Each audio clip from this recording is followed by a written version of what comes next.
Hello and welcome to our special Veterans Day broadcast honoring our veteran caregivers. I'm your host, Brett Barrow, founder and CEO of HerFeed. As a reminder, the information provided during this event is for informational purposes only. For medical questions, please reach out to your primary care or healthcare professional. Joining me today are Darryl Ruby, Gian Hembreder, Eric Gonzalez, and Chief Danny Garcia. Thank you all for being here today. I so appreciate it. Before we delve into what we're going to go into, could each of you give us a little bit more about your background in the service, what led you into healthcare, and also how you all ended up in your current role. I will start with Darryl. Yeah, thanks, Brett. I'm honored to be here. I really appreciate the opportunity to highlight veterans across our organization and really across the nation. So appreciate the opportunity. So I was a Navy veteran, or am a Navy veteran. I was an explosive ordnance disposal and a diver for the majority of my career. I did just over 12 years active duty and about 13 in the reserves, and I retired in 2015. As part of that, I served in Afghanistan in 2008, which was, looking back, a really good experience. But just as a commentary, I am glad that this Veterans Day we're no longer in Afghanistan. My emergency management journey, which is what I do at Providence, started when I left active duty and we chose to move to Spokane, Washington. It's kind of a running joke with my wife and I. My wife actually found a job with a local emergency management organization that I applied for. I didn't get that job. I really wasn't well qualified for it, but it did open the door for me to get into emergency management, which is not a career that I had sought out. I just kind of happened into it, but I've been doing it now for a little over 17 years, and I've really found that I enjoy the collaboration. I enjoy the relationships and the people that I get to work with, which are really some of the same themes that I really enjoyed the most about my military service as well. When I was at the county level in emergency management, I had supported healthcare through our local healthcare coalition.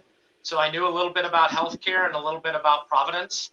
And in 2015, Providence created a full-time emergency management position for our hospitals in this region. And because of that interest, I decided to apply. I wasn't really looking for a career change or a job change, but I had been intrigued by healthcare. I appreciated the fact that healthcare really doesn't get hung up with jurisdictional borders and really just tries to provide patient care to the best of its ability. What I found was I really appreciated Providence as an organization, more so than I realized. The values really aligned with mine personally.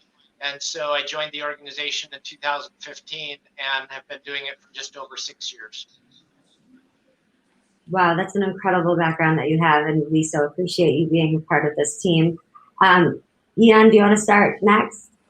Sure. Again, just mirroring what Darryl mentioned, really grateful for you hosting this and having us join and being able to really honor veterans. I actually began my healthcare career back in 2008.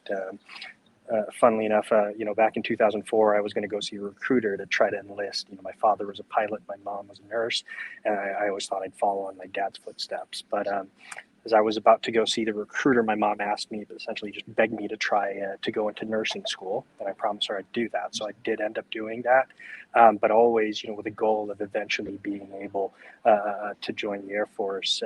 So luckily enough, I was able to commission back in 2013 as an operating room nurse. I'd been an operating nurse for about 4 years at that point when I commissioned. And I was just really incredibly grateful to have the opportunity to serve and work alongside some really great people. I was working as a contractor at the time in San Antonio at San Antonio Military Medical Center, and when I commissioned, I was stationed in San Antonio in the same hospital. So I went from being a civilian worker to an active duty nurse there. And at that time, we were really fairly busy as far as getting, wounded warrior flights almost daily, almost every other night, to care for really some of our troops who were downrange. And being able to work alongside some really great Army and Air Force partners. Um, I was just really amazed to see the type of care that we're able to provide, our soldiers, airmen, Marines, and sailors. So I did that. I was lucky enough to, get the opportunity to deploy twice to Afghanistan, both at the same place. It was at Bagram Airfield, which was our main base over there. I got to serve at Craig Joint Theater Hospital, where we were the last staging area. Essentially, we were the biggest. We were the Roll 3 hospital there. We were really able to take care of our troops who were injured. But luckily enough, we also had a humanitarian mission there, so we were also able to help treat local Afghans, some ANA partners, coalition forces. So I was in healthcare at that point. My intention was to, do at least my 20 years, because I really loved serving. I really loved working alongside people with the same goal, serving the same mission. I met my then wife, and because our careers were taking us towards different paths, I decided to get out and follow her to, nice and warm Alaska, where luckily enough, I joined the Providence team, where I immediately felt at home, right? I get to, working in an environment, a non-military environment that serves a greater mission as well. I'm really grateful for that. It's honestly something I didn't think I would find outside of the military, but being able to now serve in this community with people who are sharing the same mission, really, it's been an honor and a privilege for me. I'm grateful I'm able to find that as well outside of the military. So that's my story so far. Very inspirational. Thank you so much for sharing. Eric, would you like to go next? Sure. Thank you, Brett. Thank you again for having us on this day. It's kind of it's an important day to a lot of us. Sometimes being I'm a combat vet, just like the rest of the gentlemen here are, and it comes with sometimes a little bit of divide between the two. And I'll be honest, it's without a lot of mixed feelings from some of the experiences that I experienced downrange that tend to kind of mold us. So it's given me a more sympathetic heart to this particular day. To go back with your question, I was one of those who was inspired by 9/11, the events from which that took place. I was in school at the time. I was planning on pursuing a career in physical therapy as a physical therapist. And just like the rest of the country, when we saw those events take place, we were all impacted differently. I knew right then and there that I needed to do something, and I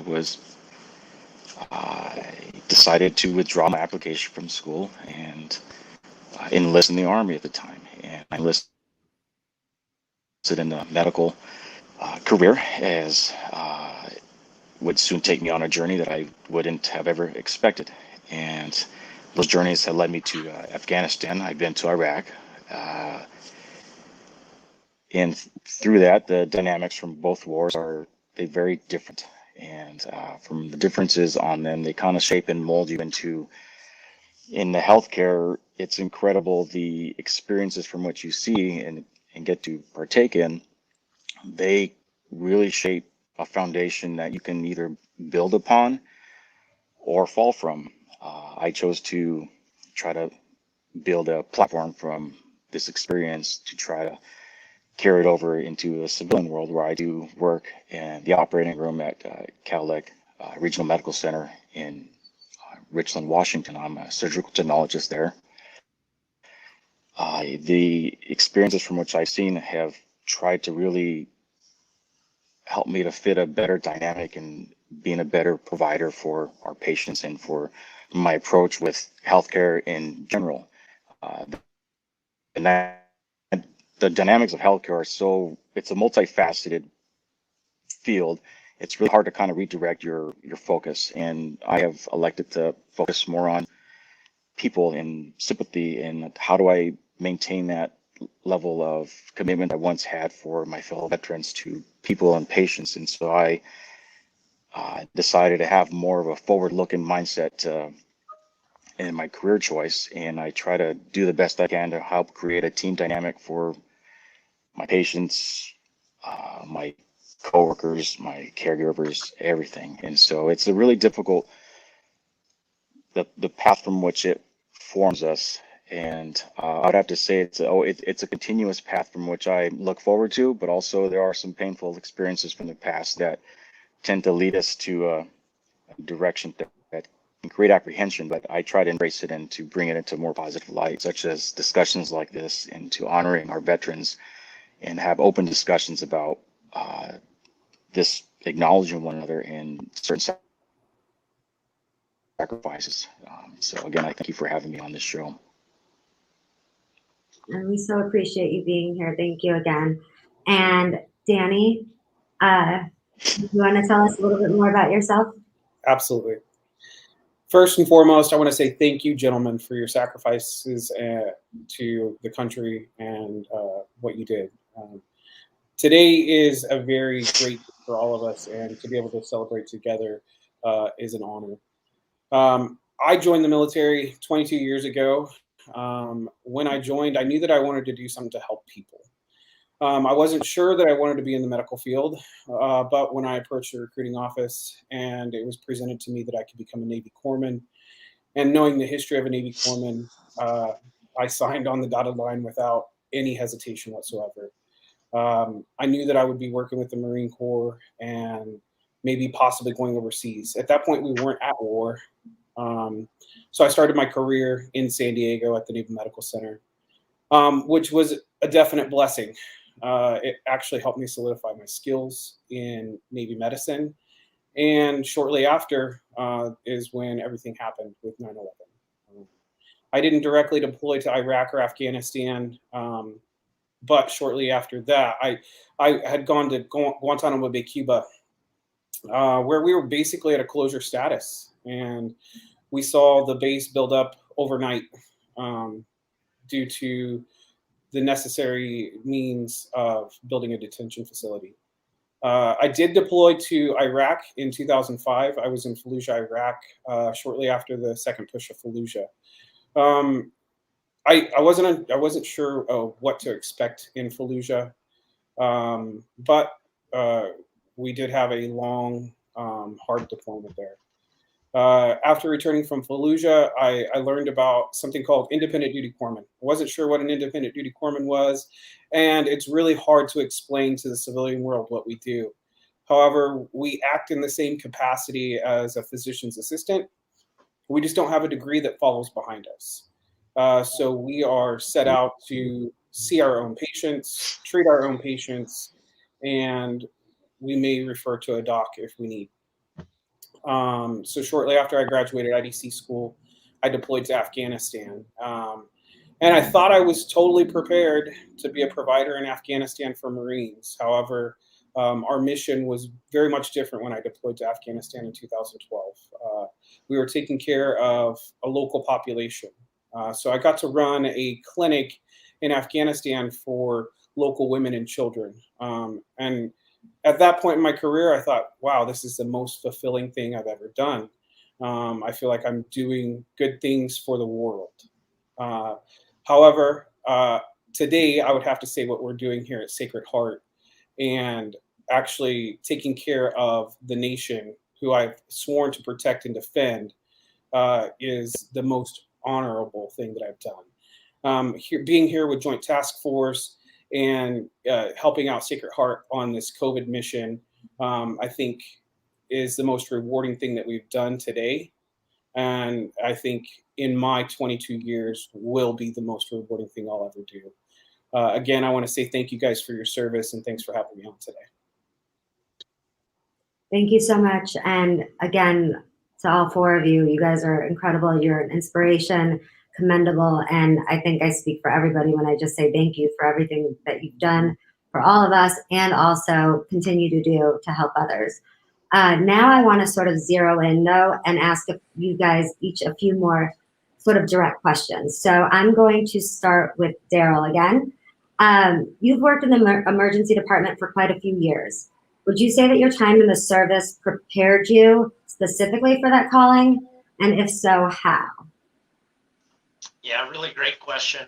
I'd like to start with, it's times like this where it truly is an honor to have served. And I just so appreciate hearing the stories of all three of the other panelists here. I met Danny a few weeks ago, but I hadn't met Gian and Eric. And many similarities. I think I heard weave through each of us sharing our journeys in the service, but just really an honor and a lot of gratitude to join this call with them. So minor clarification. So as an emergency manager, I support our hospital for emergency preparedness. I don't have a clinical background. It's kind of an ongoing point of contention with my boss, my supervisor, who's one of our chief nursing officers here, where periodically, and I poke fun at myself a lot, but periodically I'll get opportunities through LinkedIn and they'll say, hey, are you looking to expand your career as an emergency room manager? And I kind of laugh and I'll ask my boss, hey, should I, apply for this job? And he pokes it right back at me and says, yeah, go ahead and give it a shot. You're not qualified.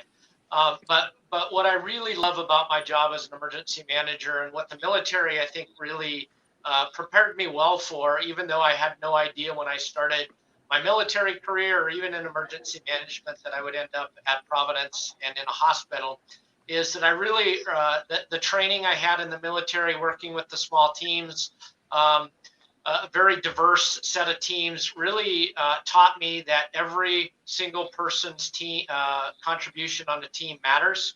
And in many of my roles, I was the officer in charge. I was kind of the person that was supposedly in charge. What I've shared with a lot of people is I had some good chiefs like Danny and other senior enlisted that, would allow me to pretend that I was in charge, but they really were running the show. But really what I learned through all of that is every team member has a valuable contribution. You really need to listen to those opinions. You need to focus on mission and focus on those opportunities to train and drill. I really appreciated Danny's comments about, this being a real highlight in his career. Likewise for us and likewise for me personally, it's an honor and a privilege to have the Navy team supporting Providence and Sacred Heart. Thank you so much, Darryl. Gian, going to ask you a question next. Your career journey includes 2 deployments to Afghanistan. How has having such extensive cultural experiences helped you in your current role today? It was such a valuable and eye-opening and enlightening experience. I learned while I was over there that I didn't know anything at all. I gained so much, not only from my teammates, but really everybody that I was there with.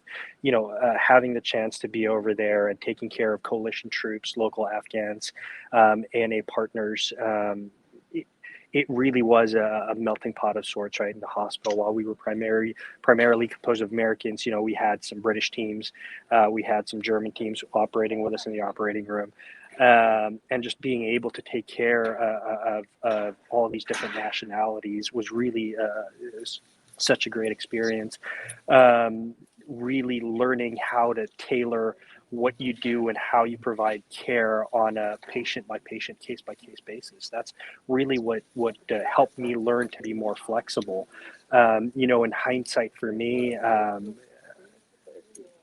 the time, I didn't treat it, or I didn't soak it in as much as I should have. With the benefit of hindsight, I look back and think, man, I should have been a better leader. We're taught to be a leader first, and then whatever you are in your career, for myself, a nurse second. And if I could do one thing over, it's really to go back and try to just soak more in, try to learn a little bit more, really try to learn a few more things from our partners. But for me, really, what it taught me was just how to be flexible, how to tailor how you treat one patient, because while direct communication may work for one patient, it might not be the best for the next one. So really taking that person as a whole and trying to put yourself in their shoes, it's been really helpful. The diversity has really been an amazing teacher, right? Getting to work so closely with these people and provide care to a lot of different nationalities has, for me, I cannot put a price on it, especially considering where I am now in Anchorage, where we have the most diverse school system in the country. So being able to take care of Alaska Natives, we have a lot of a big Russian population, a lot of folks from the lower 48, a lot of Alaskans. So really, it's I'm able to take some of those things that I've learned and use it to learn how to be a better leader, how to work better with my teams and the resources that we have here. It For me, it's really a learning experience that I'm sure I could not have learned anywhere else.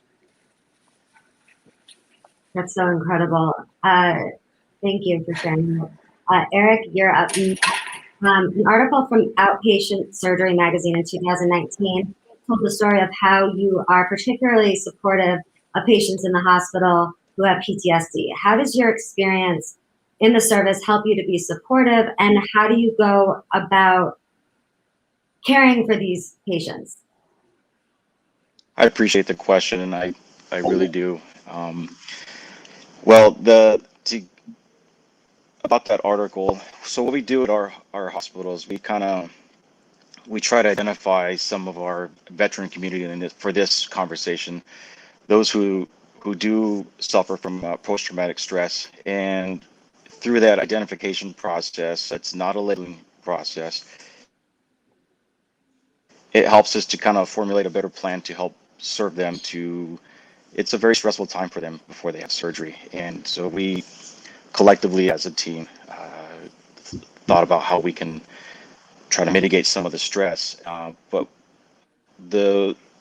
what helped inspire that particular process was it was a touchstone moment for myself. I was caring for a patient, getting ready for surgery, and a lot of times us as healthcare providers, we could be we're very focused personnel, and a lot of it could be misunderstood, but that focus tends to help drive us to what we need to do, and it might be better suited in certain ways.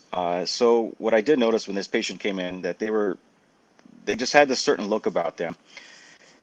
It was a look of trepidation, that look of fear and apprehension that some of us have seen. I've been to Iraq, I've been to Afghanistan. I was a part of a forward surgical team. Its acronym is a FAST team.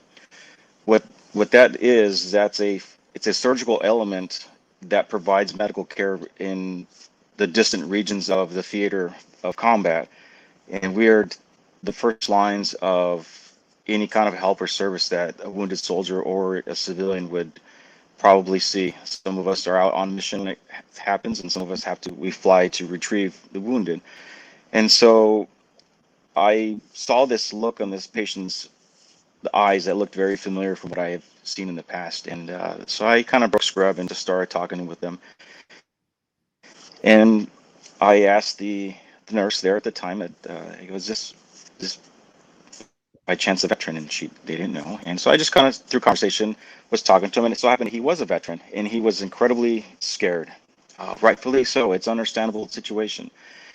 And so I just through conversation try to really calm the atmosphere for him, try to identify every step that I was going to take. I'm going to put a blanket on you. Next, I'm going to put this monitor on you.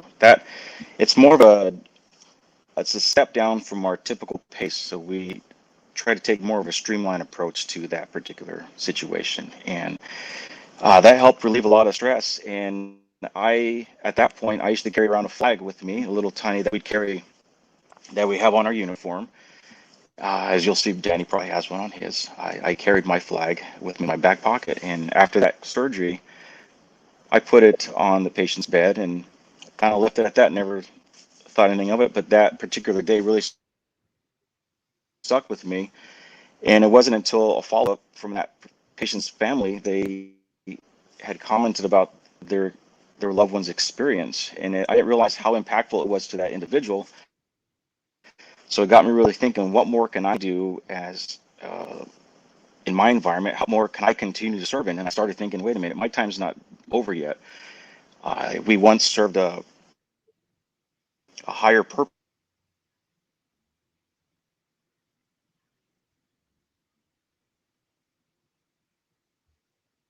better suit that need. So I created this system and had a lot of discussions with our hospital about can we identify these veterans ahead of time and kind of driving that it's not a labeling platform, it's just a mirror of a way to identify how can we take care of you better. And so what it does is it helps us to take a more quiet approach and to slow things down for them, because I want them to know that they still matter to me, and to same thing with the staff, that we do have a cared approach.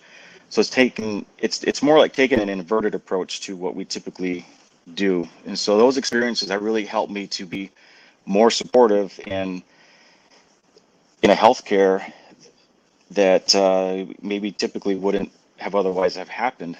And so that's how I go about caring for our patients, is I try to take that inverted outlook of things in how would they see it? How would that patient's experience? What are they feeling? What are they thinking? That way it helps me to slow things down, to look at their perspective, because that's typically, we're there for them. And it needs to be kind of that customized experience. So that's what that particular program is about. I myself, of course, I do struggle with my different experiences from abroad, and so I do have a very sympathetic eye and ear for those who may render some support, and I wholeheartedly validate their feelings, and I want them to know that I validate who they are, their service, or whatever it might have been. We all have our own stories, but it's up to them. And it's not up to us to determine their stories. It's up to us to respect their stories, because everybody's impacted differently by different experiences. And so from here on forward, the rest of my life, I will probably try to continue to be a forthright advocate on behalf of them as long as I can do healthcare. And I think that's the approach that I have inspired to do. And these gentlemen before you who have spoken, it warms my heart to know that others, they kind of, I do feel like I do. And it's a long road, but I'm willing to take it. My service isn't done with helping these veterans. But thank you for the question. Thank you. I'm sure your patients truly appreciate everything and thank you for going into so much detail about that. We really appreciate that. Danny, I'm coming to you next. Your role with Providence is it's really unique in that you're still in the service and temporarily assisting at the hospital to cover staff shortages. How has that been going for you? And do you think your travels while you are in the service help you to adapt to any setting quickly? Thank you for the question. I would have to say currently everything is going amazing. Being here with Joint Task Force in support of the COVID mission, I feel like we've been welcomed into the family, like I said before. Honestly, the team here quickly helped us adapt to what the current situation was and helped train us up to get us ready in a moment's notice. So I believe that our current mission is going very smoothly. And I feel like we have done some great things to help out those that we are here to serve and protect. As far as my previous military experience, has that prepared me for this? I would say in some senses, yes, and in some senses, no. The senses, yes, would be we are ready to deploy and separate from our family and make that sacrifice on a daily basis. We know that at a moment's notice, we could deploy to go anywhere overseas and be separated from our family for weeks, months, possibly even a year.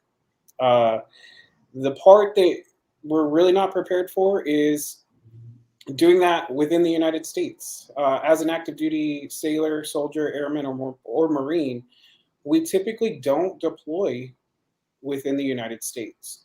So to be here, it's a little bit different to adapt. When you're on a deployed status, you know that you're in theater, you are on a mission at all times. We're still on that same mission here, but to be on that mission within the United States is very different. But our team adapted well to that. So again, to be here and supporting Joint Task Force and Sacred Heart is a complete honor, and I think that the team has done amazing to help us adapt to it. Thank you for answering that question. We actually got a question from the audience. We are running out of time, but I want to just throw this in really quickly. If any of you want to volunteer to answer it, or if all of you do, The question is, although every one of you had a different experience, is there anything that you have found that binds you? And is there an instance or case that made you say, this is why I started this journey? Yeah, I might jump in. I tell you, as I was listening to everybody's individual stories, I think the common theme that binds us, that I really appreciated, and I hope I strive to live up to for the rest of my life, is service. I didn't go into the service with any great, higher intentions. It was kind of a means to the ends to help me get through college. But I found that I really enjoyed the people I worked with. And, that continued much longer than I anticipated it would. As I've come into Providence, and again, what I was hearing from each one of the stories of my colleagues and my service members is, and it sounds cliche maybe, but it's really our mission of know me, care for me, ease my way. And that really, I think, is our calling in service. And I think the tie that I heard through this discussion today. Do any of you want to add to that? I would say we're all servant leaders. And we prove that through our current service in healthcare, whether it be in the military or outside of the military. And that common bond in itself is enough. However, those of us who are veterans, we have an unspoken bond. And it can be as simple as a head nod to one another, and we know that we're there to support each other. It's really incredible. Gian or Eric, anything?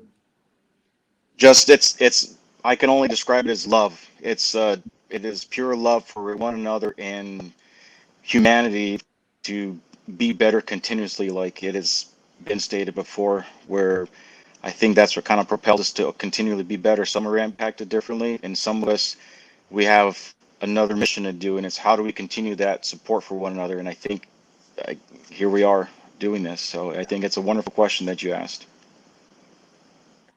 And actually, it's funny, what everybody else doesn't know is that before we all sort of meet together before we start this, and I can actually witness just seeing the four of you, the way you respect each other. I appreciate whoever asked this from the audience, because I think this, just getting a glimpse prior to us going live today, you absolutely see that camaraderie. And so I just want to thank all four of you for being here again today, and for your important service to our nation and your contributions to Providence. We are out of time, so we appreciate your contributions to Providence's mission to provide health for a better world. To learn more about our initiatives, programs, services, and ways to give, or if you are looking for medical care, please visit providence.org. Make sure to follow us on social media at Providence Health System for LinkedIn, Facebook, and Instagram, and under Providence on Twitter. Thank you again to the four of you, and for everybody watching. We'll see you guys again soon. Bye. Thank you. Thank you, Brett.